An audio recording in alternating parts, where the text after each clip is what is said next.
एक समय की बात है। एक छोटे से गांव में एक ईमानदार लकड़हारा रहता था। वो बहुत गरीब था और रोज जंगल से लकड़ियां काटकर शहर में बेचता था। एक दिन जब वो नदी के पास एक पेड़ काट रहा था, तो अचानक उसकी कुल्हाड़ी फिसलकर नदी में गिर गई। वो बहुत दुखी हुआ, क्योंकि उसके पास दूसरी कुल्हाड़ी नहीं थी। वो उदास होकर नदी के किनारे बैठ गया और रोने लगा। तभी नदी से एक जलपरी बाहर आई और उसने लकड़हारे से पूछा, तुम क्यों रो रहे हो? लकड़हारे ने अपनी पूरी कहानी बताई। जलपरी ने दया करके कहा, रुको, मैं तुम्हारी कुल्हाड़ी वापस लाती हूँ।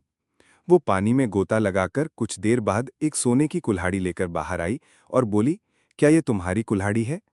लकड़हारे ने कहा, नहीं, ये मेरी नहीं है। जलपरी फिर पानी में गई और इस बार एक चांदी की कुल्हाड़ी लेकर आई। उसने फिर पूछा, क्या ये तुम्हारी है? लकड़हारे ने कहा, नहीं, ये भी मेरी नहीं है। तीसरी बार जलपरी एक लोहे की कुल्हाड़ी लेकर आई।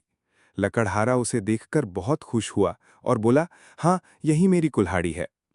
जलपरी उसकी ईमानदारी से बहुत प्रभावित हुई और उसने उसे उसकी लोहे की कुल्हाड़ी के साथ सोने और चांदी की कुल्हाड़ी भी इनाम में दे दी। लकड़हारा बहुत खुश हुआ और जलपरी